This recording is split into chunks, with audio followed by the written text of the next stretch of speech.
Hai, kembali lagi di Nakertran Podcast. Kali ini Nakertran Podcast episode ketiga. Nah, Balat Nakertran hari ini Nakertran Podcast mau bahas sesuatu yang seru banget dan tentunya sangat banyak Balat Nakertran yang mempertanyakan hal ini, yaitu terkait peluang kerja ke luar negeri. Nah, sebelum kita bahas peluang kerja ke luar negeri itu seperti apa dan susah nggak sih untuk bekerja ke luar negeri itu, sekarang sudah ada nih narasumber yang hadir bersama kita, ada Kang Insan. Hai ya, Kang Insan. Halo Taira. Nah, Kang Insan boleh dong perkenalkan dirinya ke Balat Nakertran semua nih. Katanya kan kalau nggak kenal maka nggak sayang, biar disayang Kang. Boleh Kang, silahkan Kang. Ya, makasih Taira ya. Halo Balat Nakertran, perkenalkan saya Insan Fadilah Fulki, biasa dipanggil Insan. Saya sekarang bertugas di UPTD Layanan Terpadu Satu Atap Pekerja Migran Indonesia pada jabatan Kepala Subbagian Tata Usaha atau Kasubag TU gitu loh Teh. Oke, Kang Insan. Tadi Kang Insan apa unit kerjanya di layanan UPTD Layanan Terpadu Satu Atap Pekerja Migran Indonesia. Betul. Oke, panjang ya Kang? Iya, lumayan. Lumayan panjang namanya. Mungkin Balat Nakertran sebelum tahu nih Kang, kalau singkatannya berarti UPTD LTSA PMI. Iya, betul. PMI. Oke. LTSA PMI. Mungkin Balat Nakertran sebelum tahu nih Kang, ada istilah pekerja migran Indonesia dan maksudnya itu kantor Akang tadi yang namanya panjang banget itu tuh apa sih Kang, apa ya, pekerjaannya mungkin job description dia dari kantor itu. Baik. Jadi Balit Nakertran di Nakertran Provinsi Jawa Barat sendiri memiliki beberapa unit, total ada 8 unit. Ada 3 diantaranya yang berhubungan dengan peningkatan keterampilan kerja gitu ya. Ada BLK kompetensi, ada BLK mandiri, dan ada LTSA PMI yang sebelumnya dulu asalnya BLK PMI gitu. Jadi cerita sedikit ya. Boleh banyak. Jadi LTSA PMI ini sebetulnya merupakan menjalankan amanat ya, amanat dari Undang-Undang 18 tahun 2017, kemudian juga amanat dari PP 59 2021 tentang pelindungan PMI. Nah, PMI itu bukan Palang Merah Indonesia ya. Nah, itu dia. Tadi di awal saya mikirnya gitu. Jadi PMI ini, Balit Nakertran, itu adalah pekerja migran Indonesia. Jadi memang terms itu muncul di Undang-Undang 18 tahun 2017 gitu. Kang, punten. Berarti si pekerja migran Indonesia ini yang dulu disebut dengan istilah tenaga kerja Indonesia? Betul. Oh, jadi yang dulunya itu TKI. Kalau istilah dulu kan ada TKI, TKW gitu ya. Nah, itu di Undang-Undang 18 2017 itu diganti istilahnya menjadi PMI, pekerja migran Indonesia. Oke, berarti sekarang tidak ada lagi TKI. Tidak ada lagi. Adanya PMI. Ya, Oke. Gitu. Nah, dari yang tadi Kang Insan sampaikan, salah satu unit yang ada di Nakertran dari 8 unit kerja tadi ada LTSA PMI. Nah, si LTSA PMI ini terhadap pekerja migran sendiri itu fungsinya apa, Kang? Ya. Jadi kalau berbicara fungsi, memang unitnya kecil ya Teh. Pegawainya juga tidak sampai 30 orang, hanya 27 total. Oke. Banyak ya Kang? Ya, bisa banyak bisa sedikit. Sedikit tergantung. Nah, tusinya itu, jadi LTSA PMI ini dia bertanggung jawab mengurusi para warga Jawa Barat nih Teh ya, yang ingin bekerja ke luar negeri. I see. Itu disebut dengan PMI itu. Nah, apa saja yang diurusi? Yang pertama itu Teh, yang pertama itu adalah layanan informasi mengenai informasi pacar kerja atau info mengenai lowongan kerja ke luar negeri. Itu yang pertama.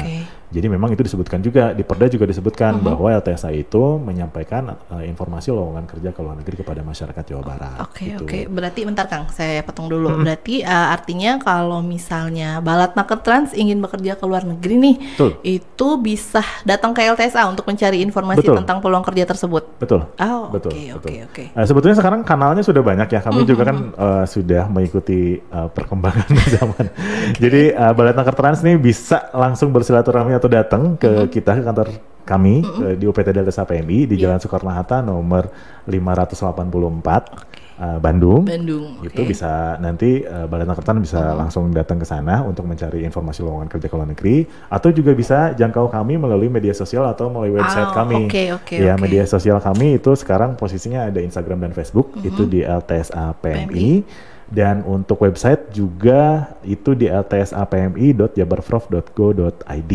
Jadi informasi lowongan kerja ada di situ. Berarti Balat Nakertrans bisa akses tadi Kang yang Kang sebutkan tadi untuk peluang kerja ke luar negeri. Oke. Boleh selain penyebarluasan informasi tadi ada apa lagi Kang?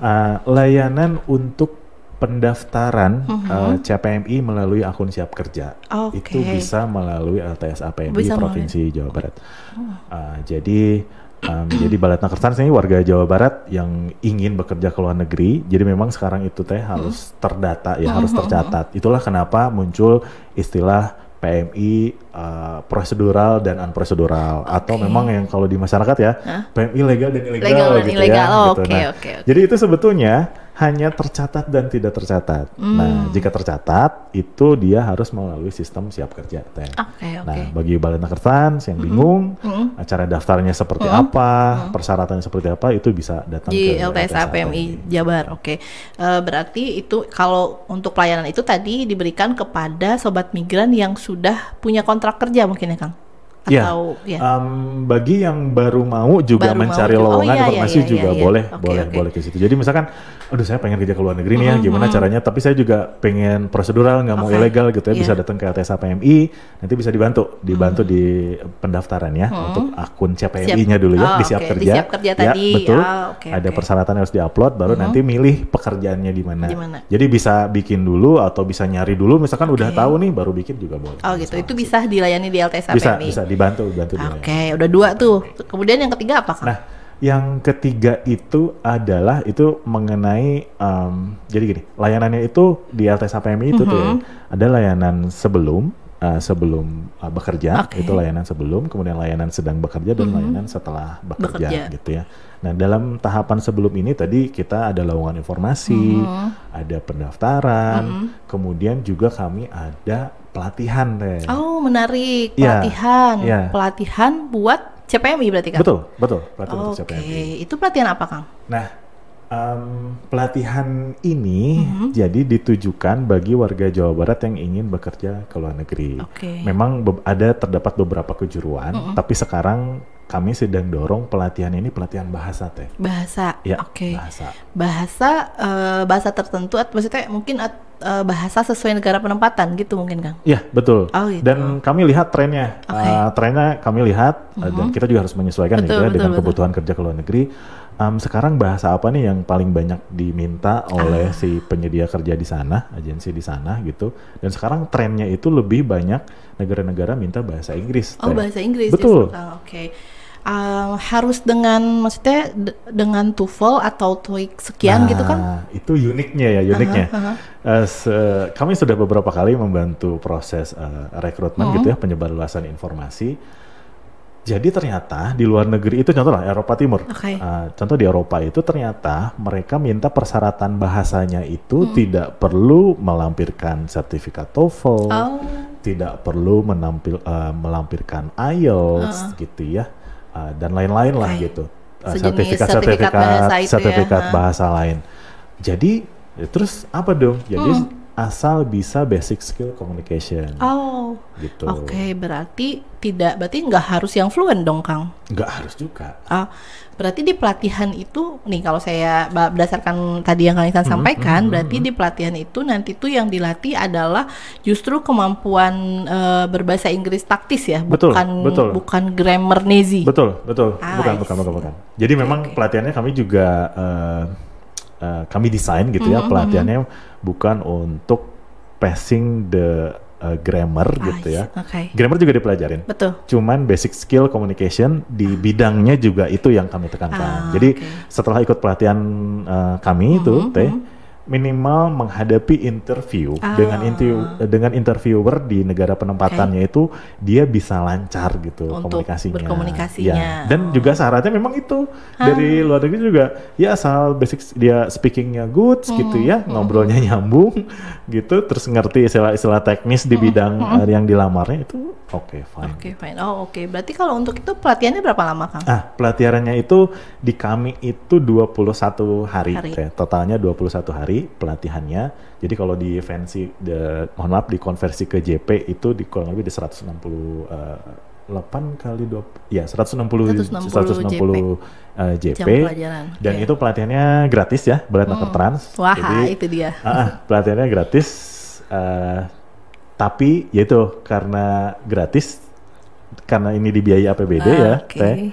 Jadi terbatas. Fully support by APBD. Iya, fully support by APBD. Jadi anggarannya dari APBD itu untuk kegiatannya pelatihan. Namun sayang sekali ya memang kondisinya juga terbatas ya Teh ya. Jadi belum bisa banyak.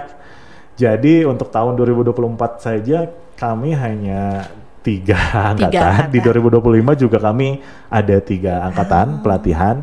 Dan animonya luar biasa Teh. Jadi kalau ketika setiap kita open recruitment, pelatihan itu bisa sampai 1.500 sampai 1.700 orang yang daftar. Kan? Ya, sedangkan kalau 3 angkatan itu hanya satu angkatannya 16 kali 3 48 orang. Jadi 48 versus 1.000 sekian. Oke. Jadi itulah gimana ya, sedih sih, maksudnya sedih. Maksudnya ini warga Jabar nih pada pengen pelatihan, meningkatkan skill komunikasinya, terutama di dalam bahasa Inggris, untuk bisa kerja ke luar negeri. Namun kami pemerintah hanya bisa menyediakan seperti itu. Tapi ke depan kami sudah buat LMS Teh.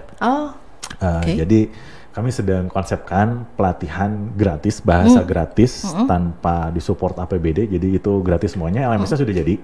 Sekarang lagi proses, ada beberapa bug yang harus diperbaiki. Jadi nanti ke depan kita akan buka pelatihan bahasa secara gratis. Gitu. Dan lebih banyak yang terakomodir kalau gitu, Kang. Ya, betul. Yang tadi juga sebetulnya gratis ya. Cuman maksudnya, sorry. Maksudnya bukan gratis, tanpa anggaran lah gitu. Jadi cuma maksudnya fasilitasnya berbeda. Ya, tapi fasilitasnya berbeda. Fasilitasnya berbeda. Ya. Oke. Jadi dia full online deh, melalui LMS itu. Jadi kalau tadi yang 3 angkatan itu yang di support APBD itu dia boarding di kantor kami, pelatihannya di kantor kami selama 21 hari full gitu. Ya biasa dapat fasilitas lah, bisa dapat fasilitas gitu. Nah, itu tapi terbatas. Nah, kalau yang online ini karena tidak dibiayai, jadi memang kita full online. Jadi Balet Nakertrans bisa mengikuti kegiatan pelatihannya dari rumah. Gitu. Berarti tidak terbatas ruang dan waktu. Betul. Oke. Keren tuh berarti dalam rangka nih memenuhi animo tadi ya Kang ya, animo yang luar biasa banget ternyata yang butuh pelatihan sebanyak itu ya Kang ya. Banyak ternyata. Jadi warga kita yang pengen belajar tuh banyak ternyata. Banyak banget. Mereka haus ilmu Kang. Betul. Nah tapi kan kalau misalnya kita balik lagi ngomongin pelatihan nih, dengan tadi yang animo yang besar, terus abis itu ternyata kondisi kita hanya bisa memfasilitasi sekian orang tadi itu gitu. Artinya apakah memang si peserta-peserta tadi ini memang orang-orang yang harus mendapatkan pelatihan atau sebenarnya mereka sih sudah cukup oke untuk langsung apply pekerjaan nih Kang gitu. Nah, gimana tuh Kang? Jadi, apakah dari kan maksudnya dari 1.000 sekian nih mungkin juga jadi pertanyaan nih sama Balet Nakertrans yang tahun lalu mungkin juga ada nih yang daftar Kang katanya. Kenapa saya nggak lolos gitu, kriteria bisa lolos bisa jadi yang itu kayaknya the chosen person banget tuh 40 sekian itu betul, dari 1.000 itu kenapa dia bisa 40 itu bisa jadi peserta di LTSA PMI mungkin kriterianya apa gitu kan? Jadi Balet Nakertrans dan Taira juga gitu ya. Jadi kami memang kalau ketika melakukan open recruitment, kemudian kami lakukan seleksi administrasi, kemudian seleksi dokumen itu dan juga kan ada beberapa soal yang harus diisi ya sama aplikan sama yang di formulir pendaftaran itu memang kami sengaja sediakan form. Sebetulnya kami ingin mengeksplor sejauh mana sih ability mereka di dalam bahasa, terutama kalau misalnya bahasa Inggris ya dalam bahasa Inggris tersebut. Jadi memang bukan yang terbaik yang diambil ya Balet Nakertrans. Jadi misalkan let's say 1.500 orang nih yang daftar ya. 1.500 orang yang daftar, tapi kami hanya bisa memfasilitasi 48 orang. Itu bukan berarti yang 48-nya yang the best yang kami ambil. No. Tapi yang menengah, yang bisa dipolis dikit, itu bisa jadi langsung bagus. Nah, terus gimana yang overqualified lah. Kalau yang dia udah bagus, misalkan udah bagus itu kan bisa indikatornya banyak dari cara dia menjawab, dari dokumen, dari sekolah. Misalkan dia lulusan English Literature. Kalau misalnya dia lulusan English Linguistics gitu, itu udah nggak perlu lagi kita tes ya gitu, dia pasti udah over qualified. Nah itu kita pisahkan deh. Kami pisahkan, tidak diikutkan pelatihan, tapi kami langsungkan, kami tawarkan, kita matchkan dengan job di luar negeri. Berarti udah nggak butuh pelatihan lagi. Udah nggak butuh pelatihan lagi. Udah langsung aja gitu. Dibantu sama LTSA untuk matching job. Betul, gitu. Kita job matching aja udah langsung. Jadi kalau yang udah bagus tuh nggak usah lagi ikut pelatihan, ngapain? Betul. Kasih kesempatan ke yang butuh gitu. Dong gitu ya. Ini yang menengah-menengah ini nih, jadi dia tinggal dipoles tuh bisa langsung jadi bagus, terus dia bisa qualified lah, dia bisa ikut interview dan bisa keterima kerja di luar negeri. Oke. Kalau untuk yang sisanya kan yang di bawah menengah lah katakan. Nah, sisanya nggak ada ya kayaknya ya. Di bawah menengah itu juga ada juga sih ya, cuman memang kami belum bisa karena itu terbatas tadi. Tapi kami arahkan untuk ikut pelatihan yang online. Yang online tadi ya Kang ya. Oke. Berarti nanti Balat Nakertrans kita nantikan nih pelatihan online melalui LMS di LTSA PMI ya Kang ya. Ya betul. Oke, berarti tadi sudah ada 3 fungsi LTSA nih yang di-spill sama Kang Ihsan nih. Ada penyebarluasan informasi, kemudian ada layanan pendaftaran yang siap kerja tadi ya Kang ya. Kemudian yang terakhir barusan nih fungsi pelatihan. Nah, ada lagi nggak Kang fungsinya? Ada. Masih ada ya? Banyak ternyata.